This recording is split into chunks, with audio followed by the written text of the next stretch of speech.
Bismillahirrahmanirrahim. Alhamdulillah wassalatu wassalam ala Rasulillah wa ala alihi at-thayyibin at-tahirin. Assalamualaikum warahmatullahi wabarakatuh. Di sini akan Al-Fakir bawakan tentang tarikh atau sejarah yang diambil dari kitab Muntahul Amal Tarikh An-Nabi wa Ali yang ditulis oleh Syekh Abbas Al-Qumi. Salah satu buku sejarah yang spektakuler ya. Kajian atau jurnai dari sejarah Nabi Muhammad SAW dan manusia-manusia suci dari keluarga Rasulullah SAW. Pertama kali di sini atau episode pertama adalah tentang keturunan atau silsilah Nabi SAW dari jalur ayah dan datuk-datuknya. Dia Abul Qasim Muhammad SAW bin Abdullah bin Abdul Muthalib bin Hashim bin Abdi Manaf hingga bin Adnan. Di dalam kitab sejarah atau kitab Muntahul Amal ini, Alamah Al-Majlisi mengatakan, yaitu para ulama Ahlul Bait sepakat cahaya Nabi SAW tidak mungkin bersemayam di sulbi manusia musyrik atau di rahim wanita musyrik. Seluruh garis keturunan Nabi SAW berakhir ke Nabi Adam, dan seluruh datuk-datuknya Muslim bertauhid pada Allah Subhanahu wa Ta'ala.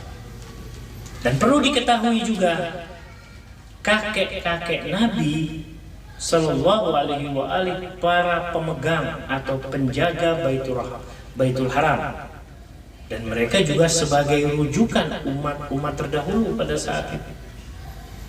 Tidak di situ saja, mereka juga sepakat atau para ahli sejarah sepakat bahwa datuk-datuk Nabi SAW adalah sebagai penjaga agama Nabi Ibrahim alaihissalam. Jadi garis keturunan Nabi SAW saat sampai ke bin Adnan, dia adalah seorang yang sangat disegani, pemberani dan penuh wibawa di seluruh umat saat itu atau di kalangan kabilah-kabilah yang ada pada saat itu. Ada peramal pada saat itu sempat berkata ya, di halayak bahwa kelak akan keluar dari sulbi Adnan seorang juru selamat yang akan menyelamatkan manusia dan jin. Dari kabar itu atau dari kabar yang disampaikan oleh peramal itu, sempat para pemburu yang mereka itu memiliki rasa dengki dan mengejar Adnan ini untuk dibunuh. Nah, sekitar 80 penunggang kuda itu berangkat dari Syam untuk apa? Membunuh Adnan. Di saat Adnan terkepung di sebuah gunung, tiba-tiba terdengar suara yang sangat keras, dan para penunggang yang berjumlah 80 itu tewas seketika di tempat itu. Inilah salah satu pertolongan Allah Subhanahu wa Ta'ala pada Adnan, sebab kelak akan keluar dari sulbinya seorang nabi terakhir. Saat Adnan atau kakek dari Nabi SAW ini menjadi panglima di kaumnya, itu dia sangat atau telah banyak membantu dan menyelamatkan kabilah-kabilah yang ada pada saat itu. Dia terkenal sebab keberaniannya. Bahkan dikatakan dia itu telah menempatkan kekuasaannya itu hingga ke negeri Yaman, sehingga dia pun di dalam sejarah kitab Muntahul Amal ini dikatakan beliau itu wafat di negeri Yaman atau di kota Adnan. Karena itu di kota Adnan sekarang ada yang bernama Adnan. Ikhwan dan akhwat sekalian. Nah, setelah wafat Adnan, dia dianugerahi 4 orang anak. Dan cahaya Nabi Shallallahu Alaihi Wasallam berpindah dari sulbinya Adnan ke anaknya yang bernama Nizar. Ibunya bernama Mu'anatah binti Hausham dari kabilah Jurhum. Nah, saat Nizar ini dilahirkan, cahaya kenabian itu berpindah kepadanya. Nah, saat dilahirkan Nizar ini, ayahnya itu berakikah atau menyembelih unta sebanyak 1000 unta, dan dagingnya diberikan pada kabilah-kabilah atau kaum-kaum yang ada pada saat itu. Nah, itu saat ayahnya masih hidup, yaitu Adnan, ia sempat berkata, ini semua untuk Nizar yang baru dilahirkan. Karena apa? Cahaya Nabi Shallallahu Alaihi Wasallam berpindah kepada Nizar anaknya. Nah, di saat Nizar itu mencapai usia balik, tumbuh dewasa, dan dia menjadi pemimpin kaum pada saat itu, menggantikan kedudukan ayahnya, yaitu Adnan, sebagai kepala kabilah. Nah, setelah berakhir masa hidup Nizar dan beliau wafat, dia meninggalkan 4 orang anak, Rabi'ah, Anmar, Mudhir, dan Ayah. Nah, dari Ammar ini melahirkan 2 kabilah, yaitu 2 kabilah, dan kedua kabilah ini hijrah ke Yaman. Sedangkan dari Rabi'ah dan Mudhir melahirkan banyak sekali kabilah-kabilah. Hingga saat sekarang ini sebagian besar dari kabilah bangsa Arab itu dinisbatkan kepada keduanya, yaitu kepada Rabi'ah dan Mudhir. Nabi Shallallahu Alaihi Wasallam pada setelah Nabi dilahirkan itu pernah berkata tentang 2 kabilah ini, yaitu Rabi'ah dan Mudhir. Beliau mengatakan apa? Jangan kalian menghina keduanya, sebab keduanya Muslim. Nah, itu ada apa? Perkataan dari Nabi Shallallahu Alaihi Wasallam. Keduanya, yaitu Rabi'ah dan Mudhir ini, mewariskan dari agama Nabi Ibrahim alaihissalam. Dan Nabi Shallallahu Alaihi Wasallam sendiri yang mengatakannya. Jadi merasa aneh jika masih ada orang-orang yang mengatakan kakek Nabi Muhammad itu kafir atau musyrik, sedangkan kakek yang masih jauh saja, yaitu Rabi'ah dan Mudhir, yang jaraknya jauh ke Rasulullah, itu dikatakan Muslim sebagai pewaris dari agama Nabi Ibrahim alaihissalam. Demikian pula dengan kakek Nabi yang terdekat, yaitu Abdul Muthalib. Ikhwan dan akhwat sekalian, Allah Subhanahu wa Ta'ala pasti menjaga garis keturunannya hingga Nabi Adam. Terlebih lagi, misalkan ada ulama yang mengatakan bahwa Abdul Muthalib itu wafat dalam keadaan kafir, itu sangat aneh. Ulama ini atau ulama seperti ini ilmunya pasti apa? Tidak mau merujuk sejarah, atau sejarahnya itu hanya merujuk mungkin dari satu kitab, yang kitab sejarah itu tidak bisa dipegang kebenarannya. Para ulama sepakat, baik Ahlul Bait dan Ahlus Sunnah, bahwa Nabi SAW anak keturunan Nabi Ibrahim dan Nabi Ismail. Dan Nabi Ibrahim alaihissalam adalah kakek dari ibu dan ayahnya Nabi SAW. Ayahnya Abdullah bin Abdul Muthalib bin Hashim bin Abdul Manaf hingga bin Ibrahim alaihissalam, dan berakhir ke Nabi Adam alaihissalam. Ibunya Aminah binti Wahab bin Abdul Manaf hingga ke Nabi Ibrahim alaihissalam, dan berakhir ke Nabi Adam alaihissalam. Kakek-kakek Nabi alaihissalam dalam kitab-kitab sejarah Islam, mereka pemuka dan pemimpin-pemimpin kabilah.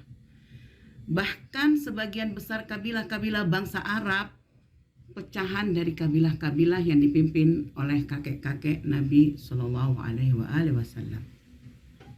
Allah Subhanahu wa taala sudah pasti menjaga dan memilih keturunan, dan kakek-kakek Nabi Shallallahu alaihi wasallam adalah manusia-manusia terhormat dan disegani dan terpilih dan terpelihara keyakinannya.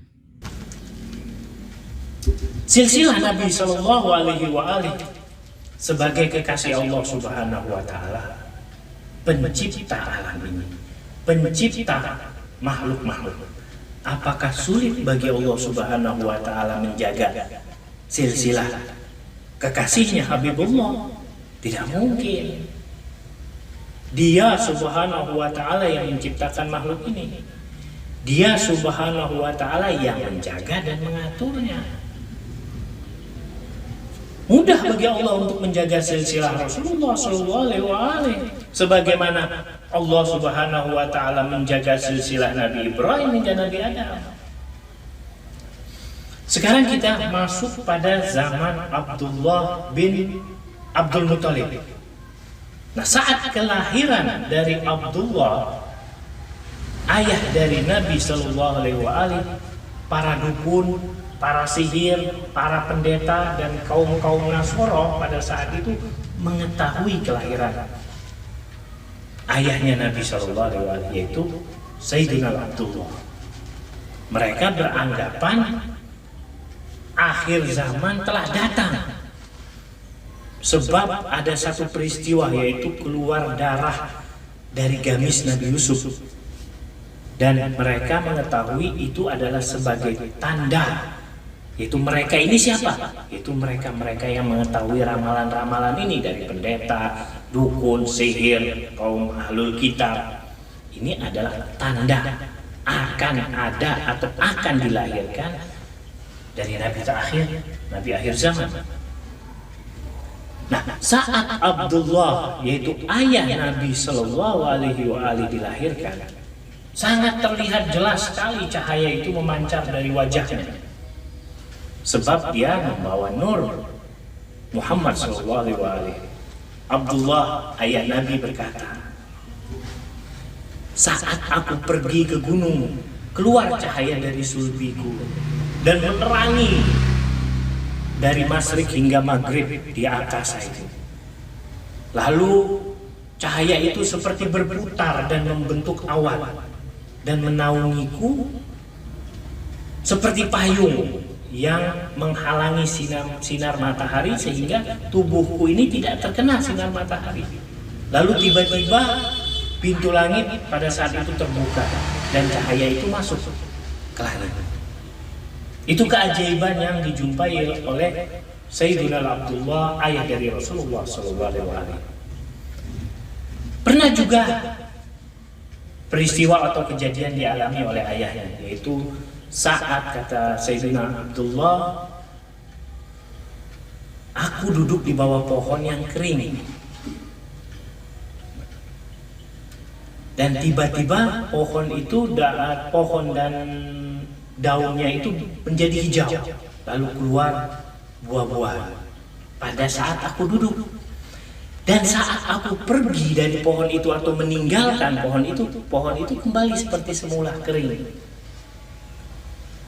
Dan demikian pula pernah kejadian suatu hari aku duduk di atas tanah, tiba-tiba terdengar suara panggilan dari tanah tersebut. Apa? Assalamu alayka ya hamilu nura Muhammadin sallallahu alaihi wa alihi.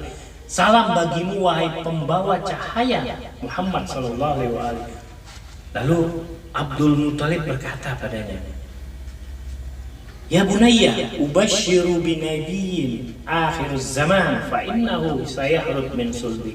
Nah, Abdul Muthalib berkata bahwa, wahai anakku, aku memberi kabar gembira padamu bahwa kelak akan keluar dari sulbimu itu apa?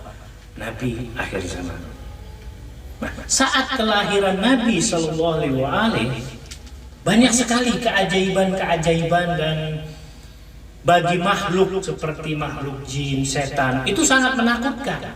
Bahkan bagi sebagian kaum musyrikin demikian juga. Sebagian manusia menganggap mungkin ini akan terjadi kiamat atau kiamat akan datang. Tapi bagi mereka seperti ahlul kitab yang mengetahui sejarah-sejarah, mereka akan menyambut dengan bergembira dan mereka akan mencari sosok yang akan dilahirkan itu. Nah, kelahiran Nabi Shallallahu Alaihi Wasallam ini terjadi pada 17 Rabiul Awal, ada juga yang mengatakan 12 Rabiul Awal. Kapan waktu kelahirannya? Yaitu saat terbit fajar di hari Jumat di tahun gajah, sebab pada saat itu ada peristiwa pasukan gajah yang akan menghancurkan Ka'bah Baitullah. Tapi Allah Subhanahu wa taala menjaganya dengan mengirim pasukan burung ababil yang membawa batu dari neraka Sijil. Di mana dilahirkannya Rasulullah sallallahu alaihi wasallam? Di rumah yang penuh berkah, yaitu di Mekah.